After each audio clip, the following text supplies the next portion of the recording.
Apocalipsis, principio y fin de todas las cosas. Siempre he dicho que hablar del Apocalipsis es una hermosa aventura espiritual que nos introduce a una verdad que para el mundo está oculta, porque es una verdad que solo se puede entender y conocer por revelación del Espíritu Santo. No es la intelectualidad la que va a entender Apocalipsis. Son los hijos de Dios que tienen el Espíritu de Dios y que por el Espíritu de Dios pueden accesar a las profundidades, a las grandes verdades de este maravilloso libro de Apocalipsis, que habla del principio y el fin de todas las cosas. Hoy comparto el tiempo con el pastor Geraldino Suero, hermano querido, que con mucho gusto ha querido compartir la experiencia, el aprendizaje y la enseñanza que ha sido este libro para él en escuelas de formación de líderes y de pastores. Hermano, saludos, Dios le bendiga este día. Amén, mi hermano. Muchas bendiciones y bendiciones a los hermanos y hermanas que de alguna manera sintonizan y están con nosotros. Amén, amén. Hermano, estuvimos ya viendo y están ahí grabados en YouTube los temas de lo que diría Apocalipsis 1:19, ¿verdad? Las cosas que son. Entonces ahí hablamos del capítulo 1, capítulo 2 y capítulo 3, que habla del tiempo de la iglesia, ¿verdad? La iglesia, la primera iglesia que se menciona es la iglesia de Éfeso. O sea, todo es el comienzo de la iglesia. Llegó el día de Pentecostés, se derramó el Espíritu Santo, se levantó Pablo, se convirtió al Señor, comenzó a fundar iglesias y otros más, y fundaron iglesias por todo el oriente y en esa región que se conoce como Turquía. Y ahí habla los capítulos 2 y 3 de 7 iglesias en particular que el Espíritu escoge como modelos, vamos a decir así, para mostrarnos las diferentes verdades y realidades que están presentes en la iglesia del Señor, que estuvieron y que están, correcto, desde Éfeso hasta la iglesia de la Odisea, que es la última de las 7 iglesias. Entonces, ese es el tiempo, ellas representan el periodo de la iglesia desde Pentecostés hasta el momento cuando Cristo viene a levantar su iglesia, llevarla a las nubes, estar con el Señor y estar con Él hasta que todas las cosas que han de acontecer acontezcan y entonces volveremos con el Señor. ¿Cierto, pastor? Así es. Entonces estamos hablando ahora del capítulo 4. Y en el capítulo 4 de Apocalipsis hay un llamado. Creo que en pantalla va a estar capítulo 4 del verso 1 al verso 5.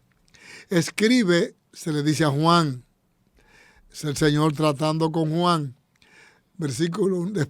Después de esto miré y he aquí una puerta abierta en el cielo, y la primera voz que oí como de trompeta hablando conmigo dijo: sube acá y yo te mostraré las cosas que sucederán después de estas.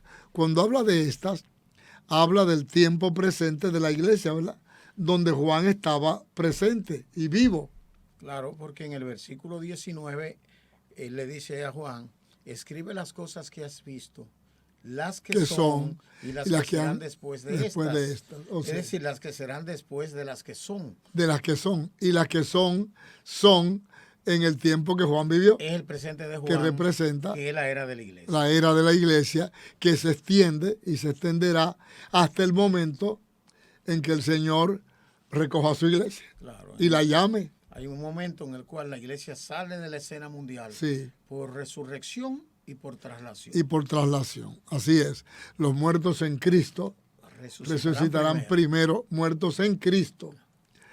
Y los que estemos vivos seremos arrebatados juntamente con ellos en las nubes para recibir al Señor en el aire, y así estaremos siempre con el Señor.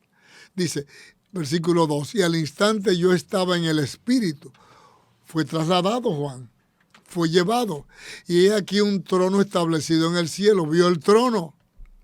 Y en el trono uno sentado. Alguien estaba sentado en ese trono que se le mostró a Juan cuando fue llevado de la tierra, sea en un éxtasis, sea en un traslado, solo el Señor sabe, ¿verdad?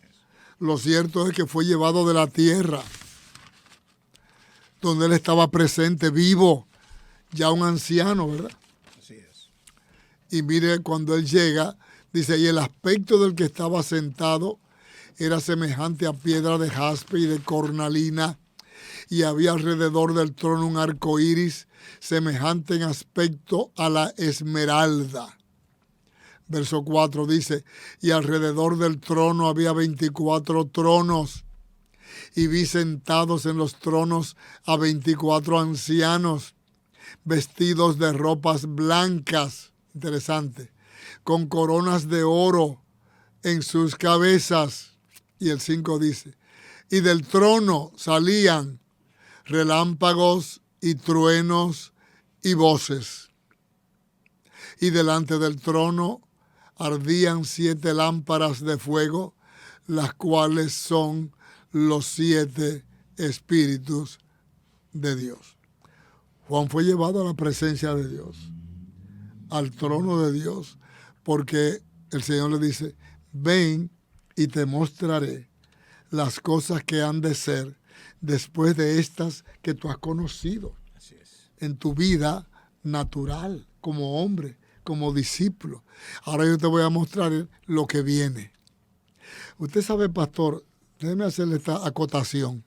Estaba leyendo yo el Evangelio de Juan, capítulo creo que es el 21, cuando hay un encuentro entre el Señor, Pedro, y Pedro, un poquito, usted sabe, extrovertido, le dice al Señor, Señor, ¿y qué será de este? Refiriéndose a Juan. ¿Qué va a pasar con este? El Señor le dice, bueno, en cierto modo, ¿qué te importa a ti, verdad? Si yo quiero que él quede, ¿qué a ti? ¿Y sabe lo que yo he pensado, Pastor Suero? Que el Señor permitió que Juan quedara hasta el final, en un sentido espiritual, porque le permitió verlo todo, y después que lo vio todo hasta el final, volvió en sí para escribir todo lo que vio. O sea que le permitió vivir y ver el final como Pedro sospechaba, y luego volvió a la tierra, Juan, a escribir y a contar. Juan es una señal interesante. Me gusta eso. Además, es el único de los 12 que no muere víctima de la acción violenta de los persecutores. Sí. Pero que además sobrevivió milagrosamente debido al tipo de tortura que fue sometido, y entonces enviado a la isla de Patmos como castigo. Si no quiere morir, te vamos a aislar. Sí. Y en ese aislamiento es que tiene este encuentro. Este glorioso encuentro. Un encuentro maravilloso, donde al llegar al capítulo 4, Dios le dice, sube acá. Ven acá. El mismo Señor Jesucristo. Sí, vivo. Ven acá, que te voy a mostrar las cosas que sucederán después de tu presente, después de estas. Después de las iglesias en la tierra. Exactamente. Aleluya. Entonces aquí Tremendo. Empieza por mostrarle el trono y una escena en el trono y alrededor del trono. Así es. O sea, lo lleva a una dimensión sobrenatural que él no había visto, no había vivido. Es impresionante. Esta escena de Apocalipsis capítulo 4 guarda muy estrecha relación con la escena de Daniel capítulo 7. La revelación que tuvo Daniel. Que es la revelación del juicio. Esta escena ante el trono es una escena de juicio. Fíjese que son las cosas que sucederán después de estas. Entonces ya él está hablando, Dios le está mostrando el juicio que ha de venir sobre la humanidad. Después que la iglesia no esté. Después que la iglesia no esté, humanidad que vivió el tiempo de la iglesia y tuvo la oportunidad de interactuar con aquellos que desde la iglesia le predicaron al Cristo, que ahora aparece aquí glorificado. Y hay una escena parecida, que es la del diluvio. El mundo, en la época de Noé, se corrompió en extremo, como lo muestra Génesis capítulo 5, capítulo 6. Se llenó de violencia, se apartó de Dios. La Biblia dice que toda carne había corrompido su camino y que de continuo la reacción instintiva del ser humano era hacia lo malo. Hacia lo malo. Cuando dice que el instinto del corazón del hombre era inclinado al mal, muestra que las acciones no razonadas, las acciones que venían por impulso espontáneo, eran hacia el mal. El mal había ganado tanto terreno que la gente reaccionaba de manera inadecuada de forma normal. Entonces, Noé fue constituido pregonero de justicia. Él era el predicador de la verdad. Y un pregonero. De la salvación. De la salvación, un pregonero, ¿qué es lo que hace? Bueno, por ejemplo, los que somos de la capital, de niños veíamos gente pregonando guandule verde y todavía uno ve las guaguitas que venden por la calle pregonando, anunciando algo. Atalaya. Entonces, eso fue Noé. Ahora, la gente no creyó a Noé. No. Y dice Jesucristo en Lucas capítulo 17 que los días antes de su venida el mundo va a estar como en los días de Noé. Será como en los días de Noé. Característica de los días de Noé, el ser humano estaba ensimismado, comiendo, bebiendo, casándose, dándose en casamiento. Pero además la tierra estaba llena de violencia. Si uno toma la escena mundial, uno mira el panorama de Génesis y uno dice, wow, impresionante la exactitud con que se cumple esta profecía. Sí. Pero además, en el mismo capítulo 17, él habló de otra escena que ocurrió en la historia, pero que a su vez tiene una connotación profética. Él dijo los días de Lot. Ese es Lucas 17. Lucas 17. Los días de Lot son los días de Sodoma y Gomorra. Que es tremenda lección. Porque nunca como ahora, el mundo había caído en una degeneración moral tan grande como la que está presente hoy en el mundo. Y para que veamos, peor que en Sodoma y Gomorra. Peor que en Sodoma y Gomorra. Peor. Porque ahora está diseminado, aquellas eran 2 ciudades y en las vecinadoras del planeta. No, y no solamente eso, pastor, que aquello que era la homosexualidad, querían vivir con los ángeles, tener sexualidad, pero ahora no, ahora es algo peor. Ahora tiene unos nombres, ¿verdad, Darío? Que tú te acuestas hoy y tú mañana te levantas y dices, hoy yo soy qué sé yo qué. Sí. Yo soy mujer hoy. O yo me voy a casar con un perro. O yo soy perro. Yo me identifico. Me identifico y entonces es una degeneración tan extrema como nunca lo ha habido en lo que es la sexualidad y la intimidad.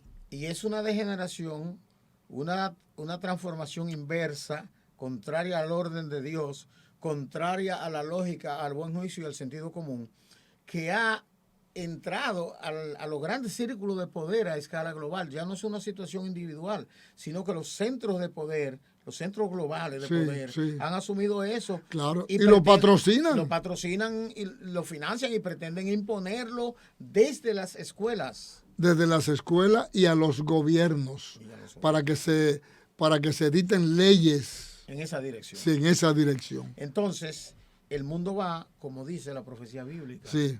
Ahora, cuando llega aquí, al trono, ya Dios está interviniendo, porque el hombre que ha recibido la autoridad de Dios de gobernar el universo, lo que ha hecho es dañar el universo. En Génesis, cuando Dios puso al hombre en el Edén, le dijo para que lo labre y lo guarde. Sí. El ser humano está labrando el universo, pero lo está dañando. Y lo está dañando desde el punto de vista natural, desde el punto de vista ecológico, desde el punto de vista moral. Como quiera. Está tratando de desnaturalizar el tipo de familia modelo que la Biblia presenta. Entonces Dios le dice a Juan, te voy a mostrar lo que viene después. Lo que viene. Que es el resultado de las acciones previas del ser humano. De lo que el hombre sembró. De lo que el hombre sembró. Gálatas dice, no erréis, Dios no puede ser burlado. Todo. Pues todo lo que el hombre sembrare, eso mismo segará. Así es. Entonces, aquí la escena del trono es una escena de juicio. En Daniel capítulo 7 es una escena de juicio donde los libros serán abiertos y un anciano de día se sienta en el trono. Millares de millares le asisten y millones de millones asisten. Es decir, él tiene asistentes y hay comparecientes ante ese juicio. Okay. ¿Qué pasa aquí?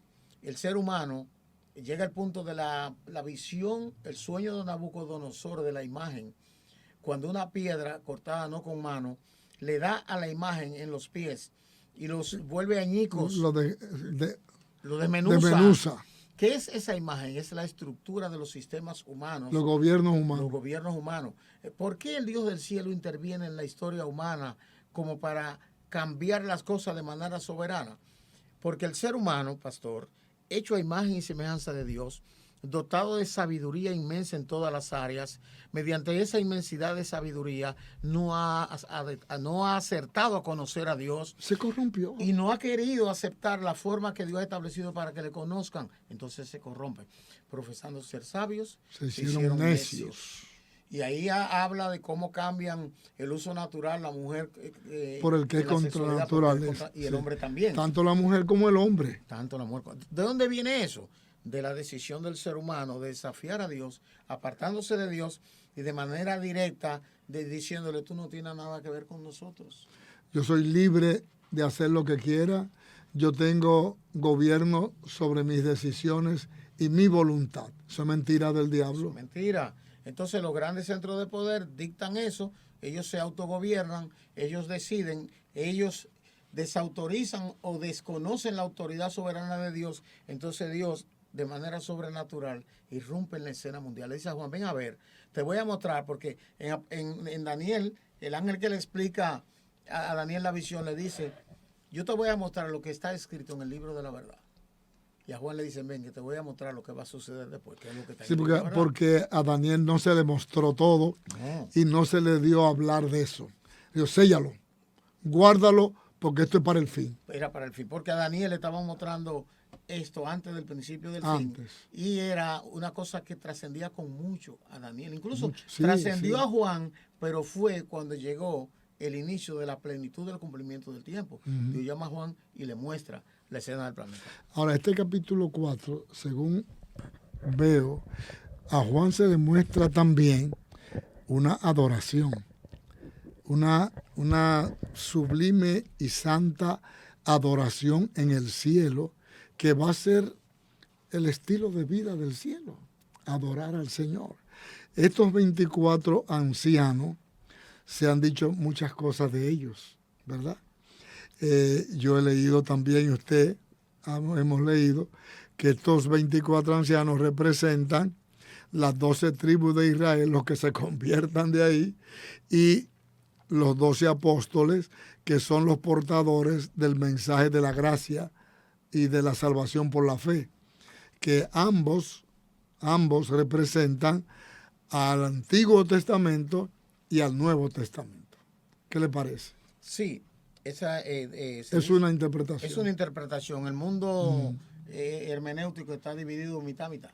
Hay otra mitad que considera que estos son seres angelicales que interactúan desde el trono, porque la escena que a Juan le muestran es una escena totalmente sobrenatural. Pero están vestidos de vestidura blanca. Y tienen coronas. Y tienen corona que la ponen a los pies del Cordero cuando es adorado. Señor. Lo que indica que esta corona, bueno, pueden ser coronas por realeza, por linaje, y pueden ser coronas como compensación por obra, por servicio y por fidelidad. Por haber honrado a Dios. Ahora, el punto central aquí, hay esa divergencia sobre la identidad de los 24 ancianos y de los 4 seres vivientes. Yo creo que el punto central aquí no son los 24 ancianos ni los 4 seres vivientes. El punto central aquí es la adoración al que está sentado en el trono. Ese es el punto central. Y si los seres, vamos a suponer que fueran ángeles. Y adoran al que vive por los siglos. Los siglos de los siglos. El verso 10, wow. Entonces, aquí vamos a suponer que sean ángeles como algunos dicen. Bueno, pues son ángeles del más alto nivel. Sí. Y los 4 ancianos que se describen algo parecido con variables a aquellos seres vivientes de Ezequiel, muestra una línea de querubines del más alto nivel de poder que están alrededor del trono, y en el caso de los 24 ancianos dice que tienen 24 tronos. ¿Por qué 24? Coincide, ¿verdad?, con que 12 tribus, 12 apóstoles. Pero el punto aquí es que esos están en el nivel más alto de toma de decisiones en la esfera celestial. Wow.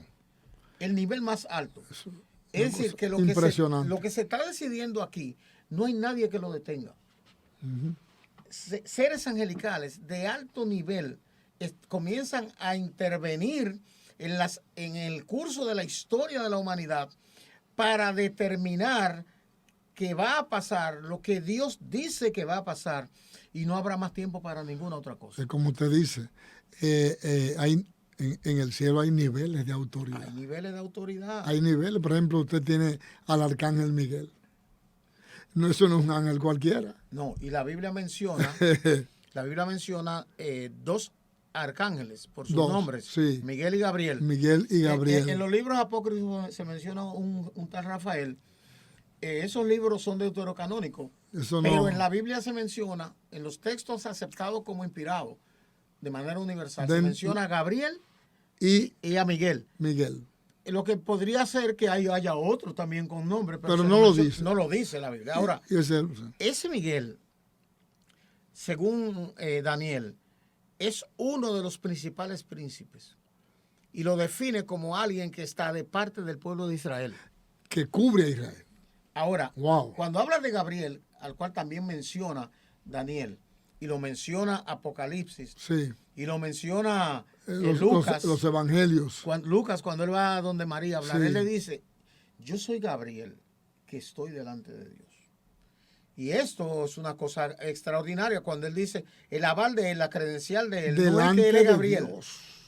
Sí, las credenciales con las que él se muestra no es que él es Gabriel, sino que está delante de Dios. O sea, que tiene un nivel, una cercanía, de cercanía, de relación. Se toman las decisiones. Wow. Por eso, un portador de decisiones del trono. Del trono. Por Santo. Eso, cuando Daniel quiere conocer lo que va a pasar, quiere conocer la profecía, le dicen, Gabriel, explícale a la visión. Explícale, Gabriel. Sí. Porque él está donde le dice, mira, anda, ve, haz esto. Él habló con el papá de Juan el Bautista, con Zacarías. Sí, y le dijo, yo soy Gabriel, yo estoy delante de Dios y tú no creíste lo que te dije, va a estar mudo hasta que se cumpla. Lo puso mudo. Es decir, hay una autoridad. Estamos hablando de jerarquías angelicales. Wow. Entonces, lo que se muestra aquí en el capítulo 4 es la hora en la que esas jerarquías angelicales intervienen en la historia humana. Ok, exactamente. Entonces, pero esa jerarquía angelical o esas jerarquías que intervienen en la historia humana se muestran sumisos e inclinados ante el que está en el trono. Pero mire, es una cosa tan grande, con un sentido de humillación tan grande, porque yo voy a decir una cosa, pastor. En el cielo se tiene presente la rebelión del diablo. Sí. Y la rebelión del diablo fue creerse la gran cosa. Ahora, entonces, estas dignidades se postran ante el Creador. No debo darle golpe. Estas dignidades viven postradas. Entonces, y reconociendo que es el que está sentado en el trono. ¿Cómo que dice el versículo 11? Eres digno de recibir la gloria, sí, y la honra y el poder. Porque tú creaste todas las cosas y por tu voluntad existen y fueron creadas. Eres digno de recibir la gloria y la honra y el poder. ¿Por qué dice recibir la gloria y la honra y el poder como si se le tiene que dar? No como quien la tiene. Porque el texto no dice, eres digno porque tuya es la gloria, tuya es la honra y tuyo el poder. Dice, no, eres digno de recibirlo. Lo que ocurre es que Dios, al crear al ser humano, delegó en el ser humano de una autoridad de la que viene de Dios, para que el hombre lo coronó de gloria al ser humano, sí, lo hizo jefe del universo, le dio potestad, enseñoréate, wow, sí, tú eres el jefe ahí, lo que soy yo a nivel global, tú lo eres ahí en la tierra. Entonces Dios está recogiendo eso que dio. Dios se lo está recogiendo. Dios está recogiendo lo que dio de gloria al ser humano en términos natural, lo que dio de honra y lo que dio de poder. Ya. Venga acá, eso es mío. Estoy interviniendo en su desempeño y en su existencia. Usted no honró lo que yo le di. Usted no honró lo que le di. Sí, hombre. Eso es verdad. Y nosotros, y eso es un gran mensaje para nosotros en la iglesia, en todo momento, mi hermano, la gloria es de Dios, la honra es de Dios y el poder es de Dios. Y la alabanza es para el Señor. Y ninguno de nosotros, ni ser humano alguno, jamás se atreva a tocar ni un ápice de la gloria, de la honra, del honor, de la alabanza y de la dignidad que solo pertenecen al Señor. Usted y yo somos simples servidores por gracia de Dios. Amén. Por eso, cuando Isaías capítulo 14 habla del querubín grande y protector del cual habla Ezequiel, él dice, ese querubín dice, subiré a lo alto, junto a las estrellas de Dios fundaré mi trono. Estableceré mi trono. Y seré semejante al Altísimo. Óigame. Óigame, pero uno dice, bueno, ¿y qué tiene de malo que él quisiera ser semejante al Altísimo? Si luego la Biblia dice, en 1 Juan 3:2, que ahora somos hijos de Dios, pero aún no se ha manifestado lo que hemos de ser. Porque cuando Él se manifieste, le veremos tal y como Él es, porque seremos semejantes a Él. La diferencia es que aquí Dios nos otorga gloria, nos otorga dignidad, honra, nos otorga poder, nos eleva a la dignidad de Él. Él nos eleva. No nosotros pretendemos arrebatarlo de Él como compitiendo con Él. Eso. Lo que hacen estos seres angelicales aquí es todo lo contrario de lo que anunció para sí el querubín grande y protector, que es Satanás y el diablo, el dragón, la bestia. Entonces, fíjese qué cosa tan interesante. Uno debe pensar, si estos seres angelicales de tan alto nivel riñeron contra Lucifer, la Biblia dice que Miguel, que es un arcángel, no es un querubín, es un arcángel, pelea. Guerrero. Es un guerrero, pelea. Porque Gabriel no es guerrero, pero él sí es guerrero. Pero Gabriel pelea porque es un arcángel. Cuando él iba donde Daniel a darle la información sobre la revelación, dice él, el príncipe de Persia se me opuso. Me hizo resistir. Y él peleó y dice, y ninguno me ayudó. Pero es aquí que Miguel, uno de los principales príncipes, el cual está de parte de tu pueblo, él me ayudó. Ahí hay que detenerse un poquito. Algunos dicen que ese príncipe de Persia era un hombre. Bueno, entonces Gabriel era un hombre. Porque es incomprensible e inaceptable que una potestad del nivel de Gabriel pueda ser detenido por un simple humano. Por un humano. No importa el rango que tenga. Claro que no. Si él detuvo por 3 semanas a Gabriel, un arcángel que dice que está en la presencia de Dios, le resistía el paso. Tiene que ser, aunque caído, un ser angelical del nivel de él. Aunque caído. Sí, porque también en el mundo de Satanás hay niveles de autoridad. Hay principados, hay potestades, hay gobernadores de las tinieblas de este siglo y hay huestes espirituales de la región celeste. Ahora, hay algo, pastor, que uno debe preguntarse y que estimulamos a los hermanos a que se pregunten, piensen. Si Satanás atrajo en una inmensa cantidad, un número indeterminado, la 2/3 partes de los ángeles, no sabemos o una tercera parte. O una tercera parte, no sabemos de qué total, pero es mucho. Si él lo engañó y él es mentiroso y padre de mentiras, que cuando él miente, de suyo miente. A él nadie se lo enseñó. De suyo lo hace porque es mentiroso y padre de mentiras. Originador. Ahora, ¿qué mentira pudo haber dicho a seres angelicales como para que fueran persuadidos? Oigan, eso es demasiado grande. Eso es extraordinario. Eso uno ni lo entiende bien. Y eso muestra, hay una teoría teológica que dice que en el trono eran el Padre, el Hijo, el Espíritu Santo y después Él. Que Él era el cuarto en rango y dignidad. Era el cuarto. Y cuando por eso pudo al resto de las huestes angelicales estremecerlos o persuadirlos para que influenciarlos. Los influenció. Ahora, los que no fueron influenciados. Él tenía alguna gran potestad, independientemente que sea el cuarto sí o no, eso es cuestionable. Pero él tenía un lugar porque el Señor dice cómo fue creado. Padre, Hijo y Espíritu Santo. Pero de él dice la Biblia que es un ser creado. Pero dice, el día que fuiste creado, fueron creados para ti los primores de tus tamboriles y flautas. Dice que era sello de perfección y acabado de hermosura, perfecto en todo su camino. Es decir, la deidad crea un ser angelical con una dimensión que trasciende a cualquier otro ser creado.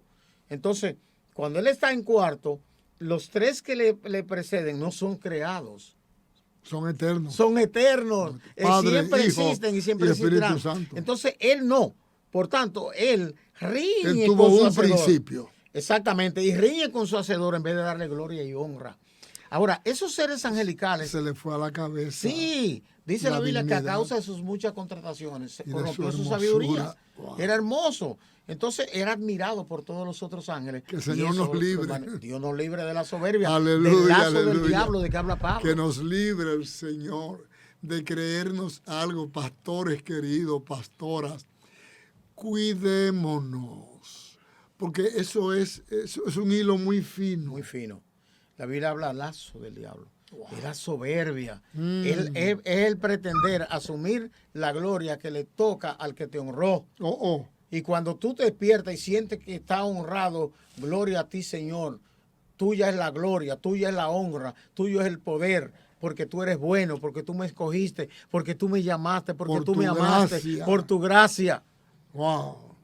Yo no soy digno, ni era ni soy digno. Entonces, solo tú eres digno. Porque la dignidad que tenemos es la que de Cristo se nos transmite. Y la representamos.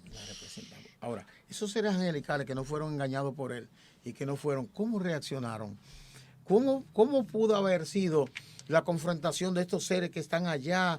Fíjese que esos no están ni siquiera dentro de este séquito de los 24 ancianos y de los 4 seres vivientes. No, esto es otro nivel dentro del trono. Ahora, esos otros que no son mencionados aquí no fueron engañados, no fueron persuadidos. No.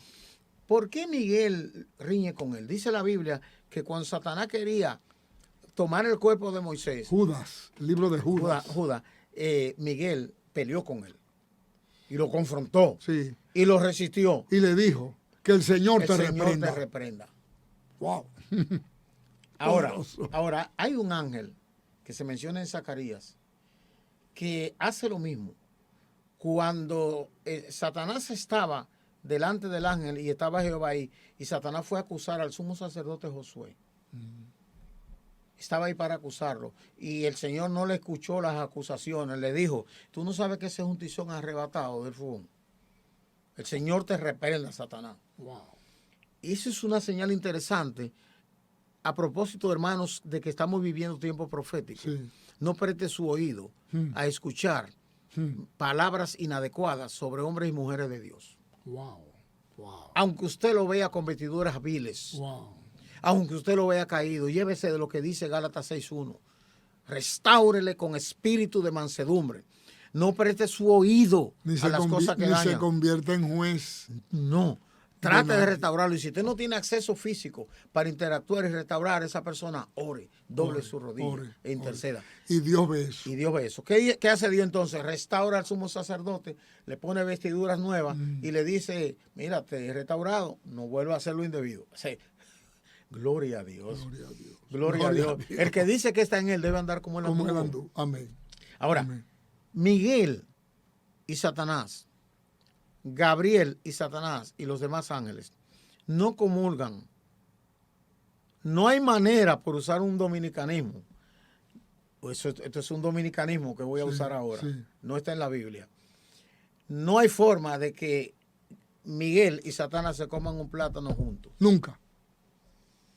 No hay armonía. No, Apocalipsis no. capítulo es 13. Es que no. No, porque Miguel decidió honrar al que está en el trono. Satanás decidió desobedecer y confrontar al que está en el trono. Buscar su propia gloria. Su propia gloria. Miguel no entró en esa. Y entonces, Apocalipsis capítulo 13, como veremos más adelante, muestra en el tiempo más allá del fin de grandes conflagraciones que Miguel lo enfrenta otra vez. Y Miguel y los ángeles que están con él enfrentan a Satanás, y Satanás y los ángeles que le siguen enfrentan a Miguel. Sí. Y dice la Biblia: y no se halló lugar para ellos en el cielo. O sea, el cielo... En las esferas celestiales. En las esferas celestiales. No hay lugar para ellos en el cielo. Fueron echados corridos. Y recuerda lo que dice Juan capítulo 14, versículo 1 al 3. En la casa de mi padre muchas moradas hay. El lugar que no se le admitió, del cual fueron arrojados, podría ser el lugar que Jesús fue a arreglar para que ahora entren los que le han recibido por la fe. Dice: en la casa de mi padre muchas moradas hay. Posiblemente esos seres angelicales fueron, Judas dice que ellos abandonaron su propia morada. Abandonaron. Y renunciaron a su dignidad. Entonces ahora Dios dice que el Señor dice que nos fue a preparar moradas. Y no dice que fue a hacer morada, sino a preparar, como que ya están y él la va a arreglar. Se puede entender. Se puede entender así. Entonces, pero ¿qué significa de llevarnos a morada o sacarnos de la escena mundial en el momento en que comiencen a derramarse los juicios de Dios para que seamos librados de la hora de la prueba que ha de venir sobre el mundo entero, como establece Apocalipsis capítulo 3, versículo 10. En la carta a la iglesia de Filadelfia. De Filadelfia. El capítulo 3. Capítulo 3, versículo 10. Yo te libraré de la hora de prueba que vendrá sobre el mundo entero. Dice, para los que moran en la tierra. Para los que moran en la tierra. Lo que quiere decir que a esos que él libra, él los saca de la morada terrenal para que la hora de la prueba no los alcance. Y si los saca de la morada terrenal, como dice Pablo, tenemos una casa en el cielo. Y Jesús dijo, hay muchas moradas en la casa de mi Padre. No hecha de mano. Entonces, es muy interesante que lo que pasa en este trono, en este momento aquí se muestra la adoración, se muestra el tipo de actitud en la que están los seres que están alrededor del trono. Están postrados. Están postrados. Y de ese trono sale fuego. Es decir, y del trono salían relámpagos y truenos y voces. Lo que quiere decir que allí se están tomando decisiones. Eso que define como fuego, como trueno, como voces, quiere decir que ese es un entorno de poder inconmensurable, de un poder inexpresable. Y en ese lugar se están tomando decisiones respecto a los seres que están en la tierra. Así es. Entonces, ¿qué pasa?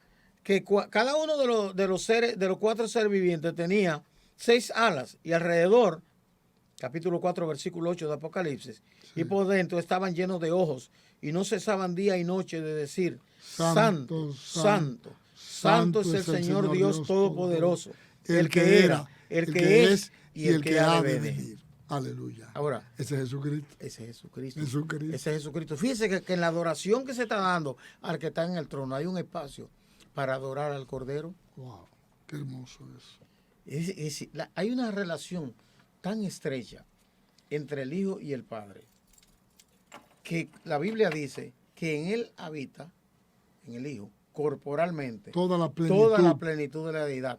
Y señala la Biblia que Él es la imagen misma de la sustancia, no es la imagen de la forma, es la imagen de la esencia. De la esencia. Y siempre ilustro esta relación del Hijo con el Padre mostrando la imagen de un cuerpo. Usted toma un cuerpo y proyecta la luz y lo que se ve en cualquier superficie es la silueta del cuerpo. Y si Cristo fuera un ser creado como algunos pretenden, entonces hubo un momento cuando la deidad no existió, no tenía imagen. Si la Biblia dice que Él es la imagen de la sustancia, entonces hubo un momento cuando esa sustancia no tuvo imagen y eso no es posible, porque la sustancia, la esencia, que es la deidad misma, existe desde siempre y existirá hasta siempre. Desde la eternidad y por la eternidad. Y por la eternidad. Entonces, esas características que tiene el que está en el trono son las que el verbo define de Él. Yo soy el principio y el fin. Nada hay antes de Él y nada hay después de Él. Miqueas capítulo 5, versículo 2 dice que la salida de Él, del que nació en Belén, son desde el principio, desde los días de la eternidad. Es decir, desde siempre. Desde siempre, porque decir desde los días es un lenguaje. Pero está hablando de una eternidad, por llamarle de un nombre, de una eternidad pasada, vamos a decir. Así, ¿por qué? Porque se trata de que el ser humano está tratando de expresar en lenguaje humano las cosas atinentes a la eternidad. Exacto. Y cuando describimos la eternidad desde la temporalidad, nos quedamos cortos porque nuestro lenguaje también es limitado y temporal y no alcanzan nuestras palabras a expresar la totalidad del contenido de esa eternidad, aunque tengamos idea. Así es. Nos faltan las palabras. Entonces, esto que él le está mostrando a Juan son las cosas que van a suceder en la historia de la humanidad luego que la iglesia sea arrebatada de la escena mundial. En otras palabras, Juan está haciendo allí un espectador, vamos a llamar así, un espectador de lo que sucede arriba en el cielo, mientras abajo en la tierra va a venir un tiempo de catástrofe y de caos. Dice, como nunca lo ha habido antes, ni lo habrá.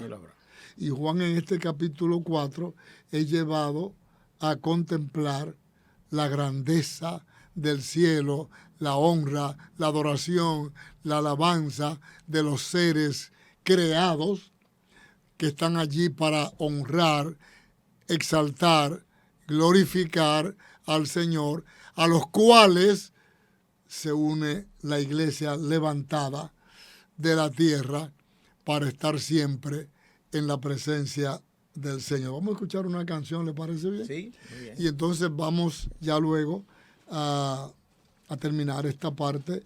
A mí me gustaría que hablemos un poco del capítulo 5, porque este capítulo 5 es poderoso acerca de lo que es la adoración y de lo que es el libro que fue abierto, que nadie podía abrir. Escuchemos esta canción.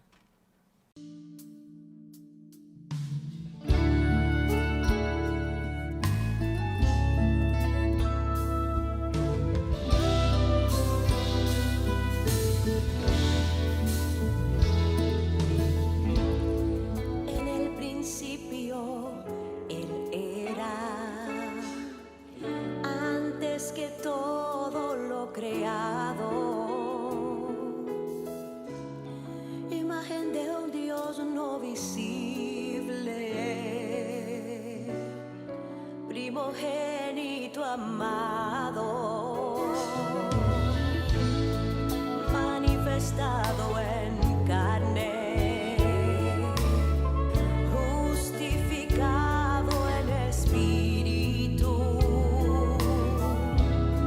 como se ha establecido el Salvador Jesucristo. Él es, antes que el cielo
Pastor Suero, así como nos deleitamos en el capítulo 4 de Apocalipsis, con Juan llevado para ver lo que estaba pasando allí, lo mismo ocurre con el capítulo 5 de Apocalipsis.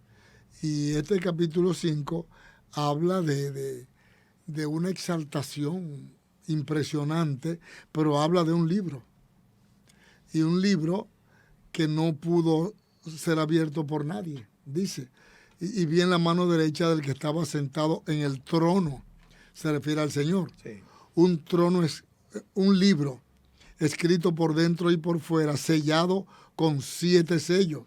O sea, sellado hasta lo más perfecto que se puede sellar algo, ¿verdad? Y vi a un ángel fuerte que pregonaba a gran voz: ¿quién es digno de abrir el libro y desatar sus sellos? Y ninguno, ni en el cielo, ni en la tierra, ni debajo de la tierra, podía abrir el libro, ni aún mirarlo. Wow. Qué impresionante, pastor. Wow.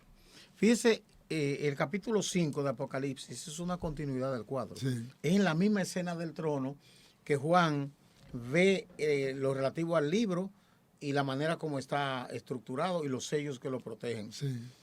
Es bueno aclarar que desde la perspectiva profética, Apocalipsis es un libro abierto. Es una revelación maravillosa que no tiene los límites que tiene Daniel, porque a Daniel le dijeron sella la profecía. En Daniel vemos que el libro está siendo sellado, en Apocalipsis vemos que los sellos están siendo abiertos. Abierto. Por eso el término Tiene otra palabra, revelado. Está revelado, es para que se entienda. La intención de Dios que se entienda. Y se nos ha dado esto antes de que los eventos empiecen a ocurrir como están descritos aquí, como una expresión de la misericordia y la gracia de Dios, para que todo el mundo tenga la oportunidad de arrepentirse y de convertirse y escapar de los juicios que han de venir sobre el mundo. Aquí él ve el libro, pero un ángel pregunta.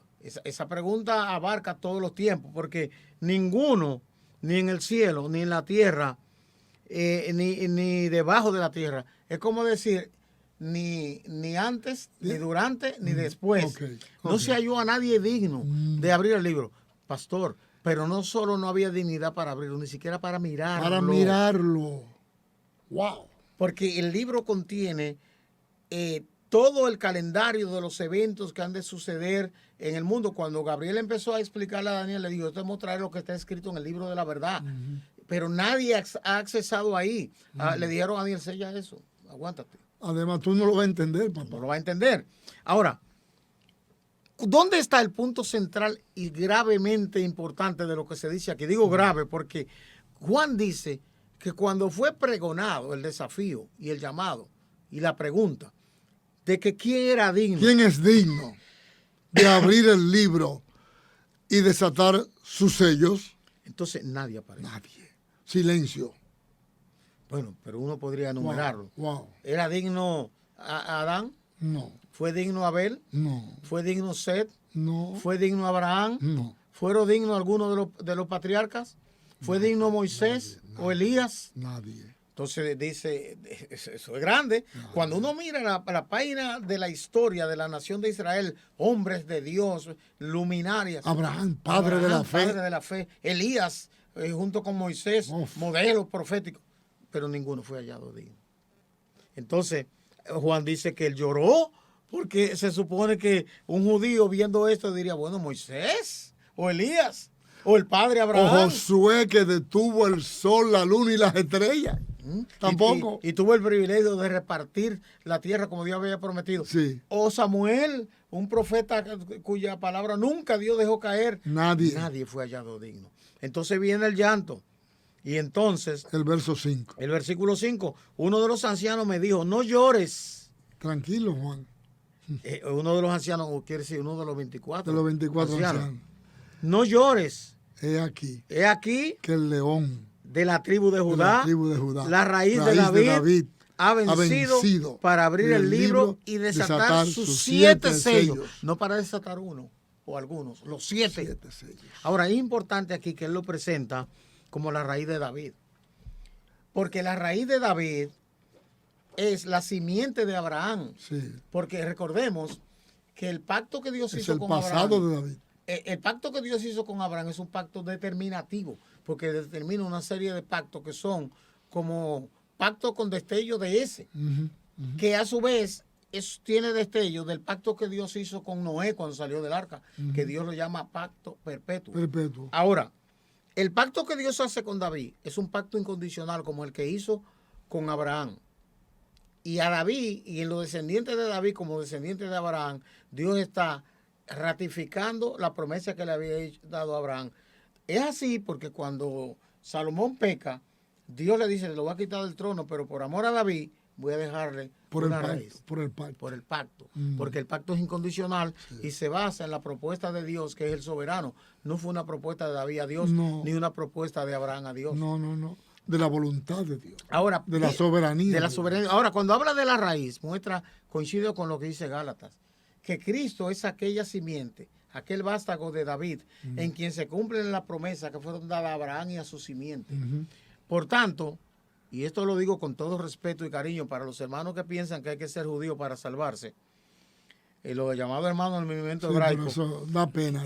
Que aquí Juan, que era judío y siguió siendo judío, dice que es el Cordero de Dios. Y recordemos que el Cordero de Dios fue inmolado, murió en la cruz, existiendo la ley. Si la salvación es por guardar la ley y las fiestas judías, ¿para qué Cristo murió? Si ya eso existía. Y recordemos que Hechos capítulo 4, versículo 12 dice, y en ningún otro hay salvación. Porque no hay otro nombre debajo del cielo dado a los hombres en quien podamos ser salvos. En ningún otro hay salvación. Ni hay otro medio ni vía. Ni vía. Él dijo, yo soy el camino, no dijo yo soy un camino. No. Yo soy el camino, Aleluya. la verdad y la vida. Aleluya. Entonces Juan aquí... Se nos va el tiempo, pastor. Sí, Juan aquí reivindica esta condición del león de la tribu de Judá, que él tiene la dignidad para abrir el libro porque y desatar sus 7 sellos. ¿Por qué? Porque él venció. Wow.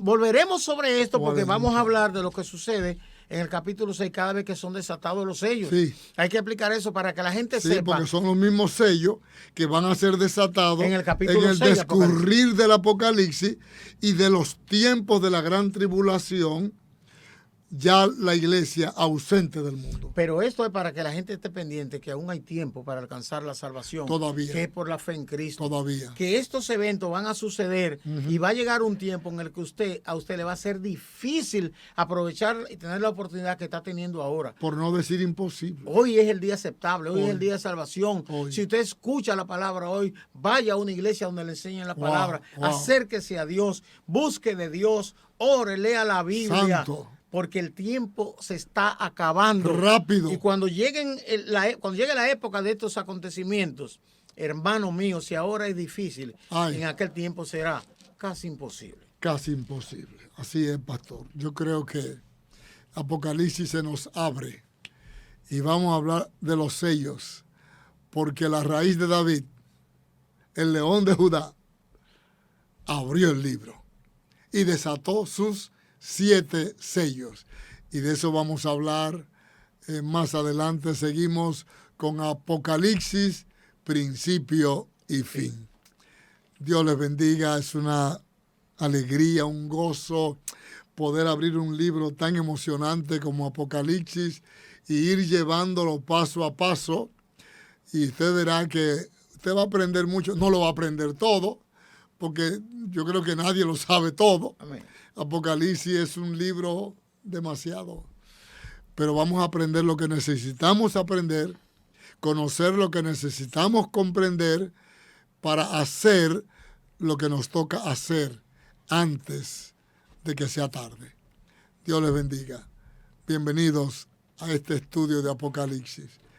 Hasta la próxima. Amén.